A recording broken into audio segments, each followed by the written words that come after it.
for this unit, we've been talking about how we determine pH. Now, if we're talking about a strong acid or strong base, we could simply determine pH using our pH equation. Last time we talked about how we can find the pH of a weak acid or weak base. So we first had to use an ICE table to calculate what our amount of acid ionized or base ionized in solution, and then we could use our pH equation. So today we're going to talk about how we determine the pH of a salt. But before we do the calculation, let's talk about what a salt is. So a salt is defined as anything that's formed when the hydrogen ion of an acid is replaced by a metal. So for example, if we take magnesium here with some hydrochloric acid, HCl, and we replace that hydrogen with the magnesium, we make a salt. That salt can also be formed when you do a neutralization reaction. We'll talk more about those in the next class. But if you take an acid and a base, so here's our base, here's our acid, and it gets turned into that another salt. So again, that hydrogen is replaced with a sodium metal. So two different ways we can make that acid. So some salt solutions are formed with sulfates or from sulfuric acid. We usually call those salts sulfates. Salts of hydrochloric acid or HCl are known as chlorides, and salts of nitric acid or HNO3 are known as nitrates. So here's a couple examples of those. So remember, we're replacing this hydrogen with a metal, so we can make sodium chloride, which is a salt, magnesium chloride, copper chloride, or aluminum chloride. So here's a couple from sulfuric acid. So again, we're replacing this H, so we can make sodium sulfate, copper sulfate, or aluminum sulfate. Just replacing that hydrogen with a metal. Or we can make some salts from nitric acid, sodium nitrate, potassium nitrate, copper nitrate, or aluminum nitrate. So let's practice identifying what acid we need to prepare these salts. And then we could determine what base we would also need to react with that. So first, let's write the formulas for our salts. So potassium nitrate, we have our potassium ion, K+, and nitrate, remember, is NO3, 1 and 1. So if we wanted to make an acid with this, we would need to have replaced our hydrogen with a metal. So K is our metal. So the acid we would have needed would be HNO3, or nitric acid. And then for that, to get that K, we would need a base that has K in it. So a common one would be potassium hydroxide, KOH. So for sodium sulfate, sodium is Na, remember, has a +1, and sulfate is SO4 with a -2, so we would need 2 sodiums there. So remember, a salt is formed when we remove that hydrogen. So that hydrogen was, or that sodium was originally a hydrogen. Remember, hydrogen is a +1 as well. So we needed H2SO4, or sulfuric acid. And then to get that sodium, we would need a base for that. So we would probably have used sodium hydroxide, NaOH. And then aluminum acetate. So aluminum has a +3 charge. Acetate is your C2H3COO. That has a -1 charge, so we would need 3 of those to balance that out. And the acid we would have needed would have been acetic acid, or HC2H3COO. Sometimes I put the H at the end, but you can put it at the beginning. And then we would probably have used aluminum hydroxide to get that aluminum.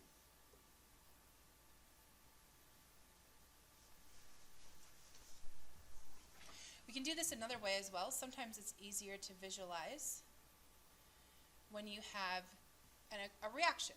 So all these are double replacement reactions.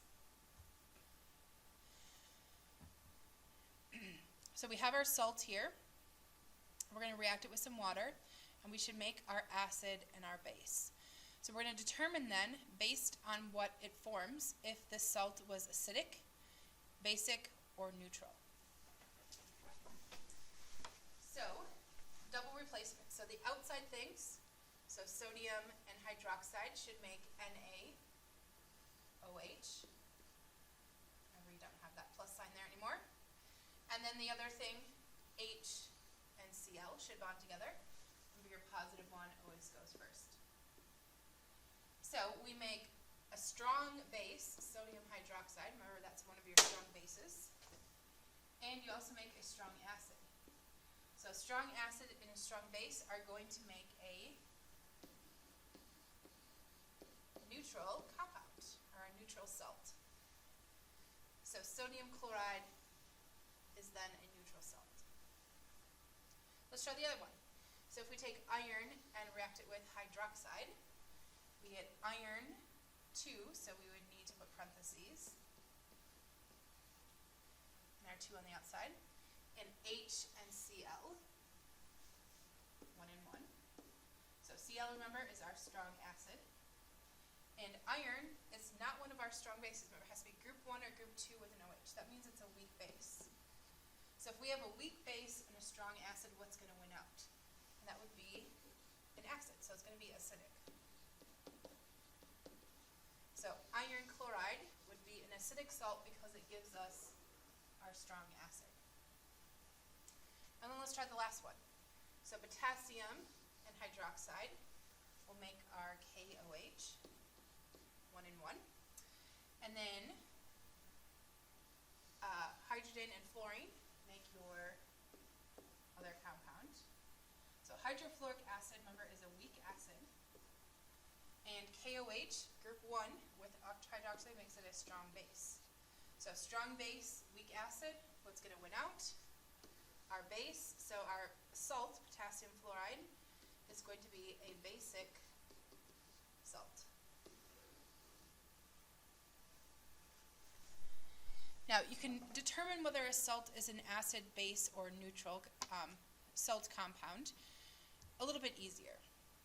So the shortcut method, instead of writing out a reaction, would be to just do this simple trick. So I take my salt, I write water underneath it as HOH, and then I just do a little crisscross. So I'm going to make NaOH and HCl. So NaOH is a strong base, HCl is a strong acid. So sodium chloride is neutral. Okay, let's try the other one. So do your little crisscross. You get iron hydroxide. I'm not going to worry about writing the correct balanced equation or formula. HCl. Got a strong acid, weak base, makes it an acidic salt. The other one, crisscross. You get HF, KOH. KOH is a strong base. HF is a weak acid, making this salt basic. And the last one that we haven't done yet, we get AlOH. Again, I'm not going to write the correct formula. Remember, you'd have to balance it correctly if you'd want to. This is just a quick little check to know whether my salt is acidic, basic, or neutral. So we got a weak base and a strong acid. So this makes it acidic. So this little table here is just showing you how to kind of simplify that. So if we have a neutral salt, that means we had to have had or made it from a strong base and a strong acid. If we have an acidic salt, that means we would have had a weak base and a strong acid. A basic salt would have been a weak base, or a strong base and a weak acid. Now what happens if we have a weak base and a weak acid? So we would have to compare their equilibrium constants. So we would want to look at their Ka and Kb's. So like, let's say these two are a weak acid and a weak base. So we would want to look up the Ka for HF, and then we'd want to look up the Ka for the, or Kb for the base. So if the Ka is a bigger number than Kb, then it's going to be a more acidic salt. If it's the other way around, the Kb is greater, it makes it a more basic salt. Let's try a couple more. So pause the video and on your notes, I want you to go through and determine whether these are acidic, basic, or neutral. So really pause the video and give it a try.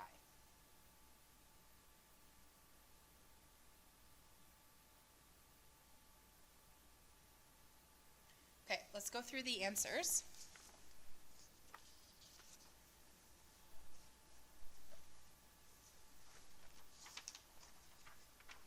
So, for KCl, OH, we make a strong acid and a strong base, so this would make it neutral. For this one, we make a weak acid and a strong base, so making it basic.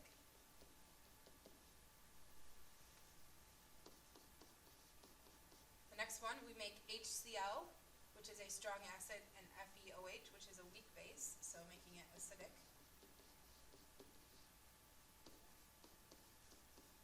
This one we make hydrogen gas, H2, nothing. KOH, which is a strong base, so making it basic.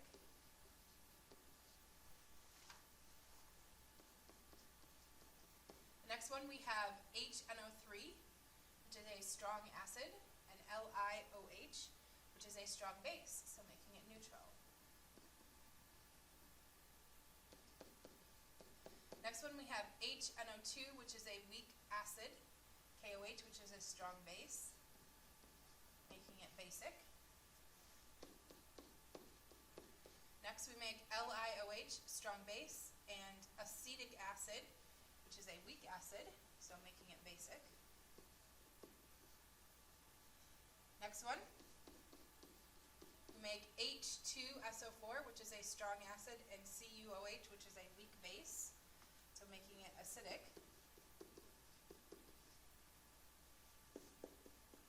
Next one, we make NaOH, which is a strong base, and water, making it basic.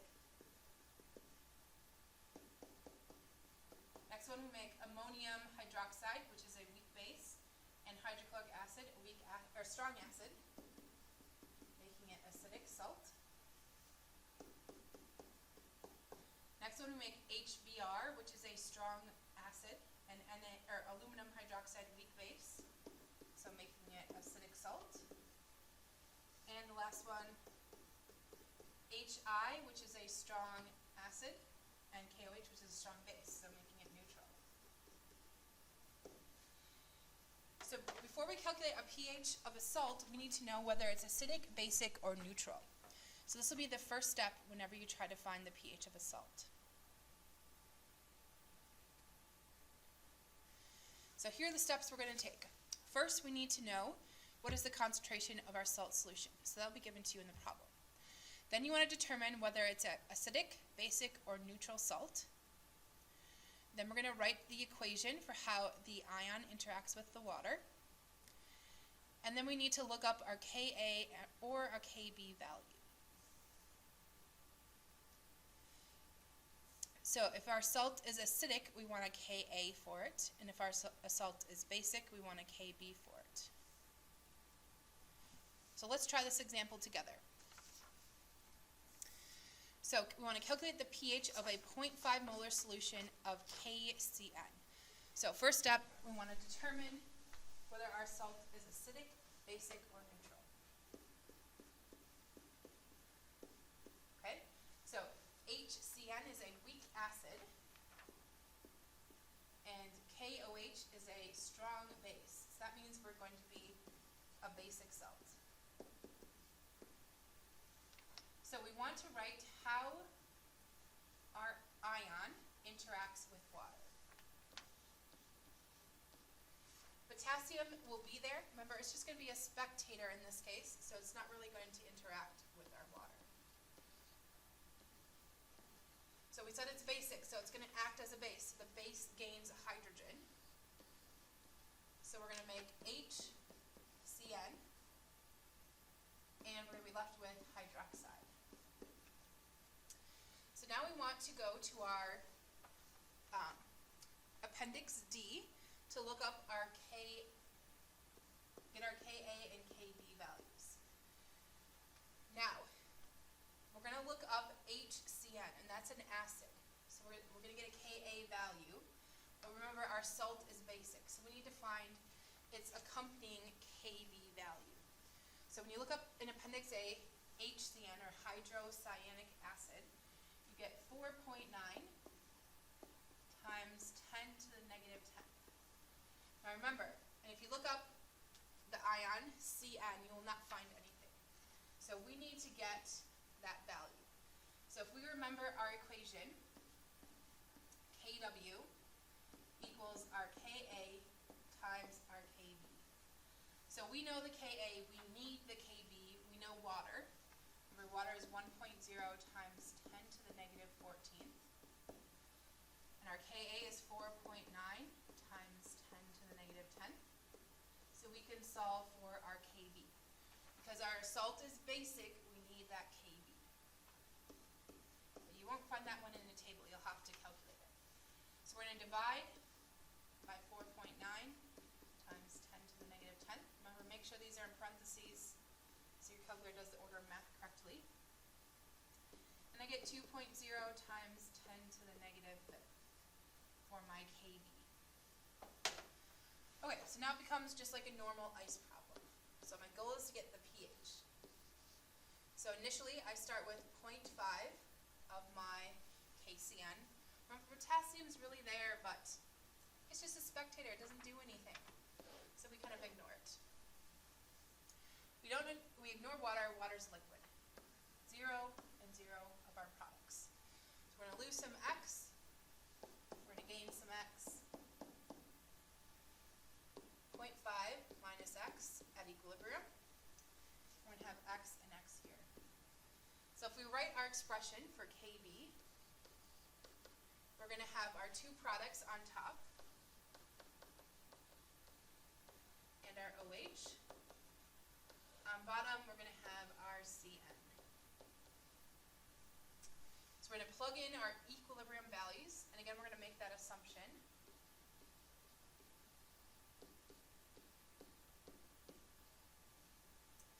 So Kb we found was 2.0 times 10 to the negative 5th. And that equals X and X on top, so that makes it X squared, divided by 0.5.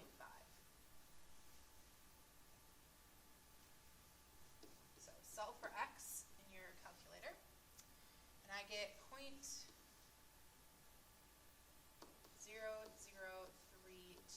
molar. Double check that our assumption held true, and when I do it I get 0.6%, so we are good. So now our goal is to get our pH. Remember, this is a base, so we're going to have to find the pOH first. So the negative log of 0.0032. Type that into your calculator, and I get 2.49. And then finally, after all this work, to get my pH, I'm going to subtract that number from 14. And I get a pH of 11.5, which is correct. We said it was a basic salt. We should get a pH in the basic range. Okay, so first step, determine whether we have acidic, basic, or neutral salt. Write your equation. Whatever conjugate acid or base that you make, you want to look up the Ka or Kb for that. And you're going to need to find whatever matches the acidity of your salt. So we needed to find the Kb, so we used our Kw equation. Remember, that one is given to you on the reference sheet. Then we complete our ice table like normal, plug in our numbers, solve for X. Because it was a base, we got to find our pOH first, and then we can find our pH. Okay, let's try another one.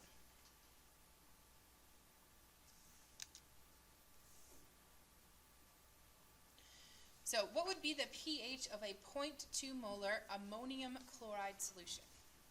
So first step, figure out whether we have an acidic, basic, or neutral salt.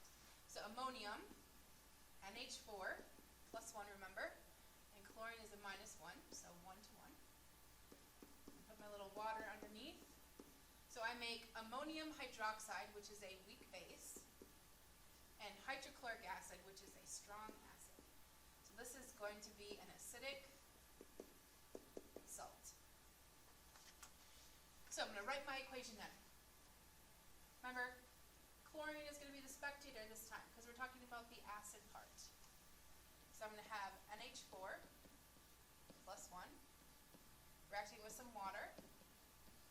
Remember, it's going to act as our acid, and that means the water has to act as the base. So it's going to gain a hydrogen. So I make NH3, and I make hydronium, H3O+.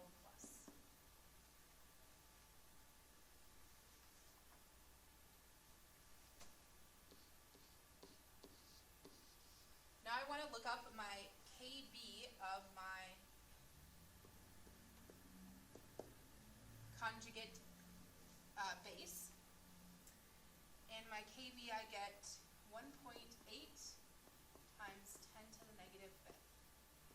But I need a Ka for that, right? Because my salt is acidic. So I'm going to use my Kw equation, 1.0 times 10 to the 14th equals Ka, I don't know, times by my Kb. So to get my Ka, I divide. Put in parentheses so it does the order of math correctly. And I get a Ka of 5.6 times 10 to the negative 10. Okay, so now I can do my ice table. So initially I start with 0.2.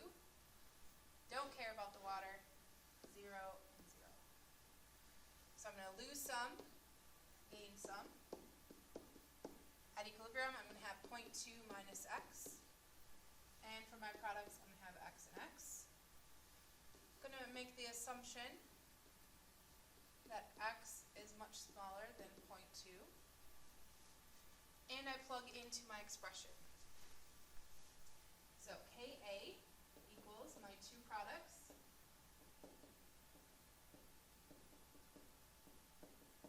over my reactant. Don't include water because it's liquid. And I plug in my numbers. So Ka is 5.6 times 10 to the negative 10th. That equals x squared over 0.2. And I solve for x. Plug it into your calculator. And I get 1.1 times 10 to the negative 10th for x. Check to make sure my assumption is correct, and I get a really, really small percent, so it works. And then the last step is to find my pH. Since I'm talking about an acid, I can plug it right in and get my answer. So negative log of 1.1 times 10 to the negative 10th. And I get a pH of 4.98. So, looks like a right number because I had an acidic salt.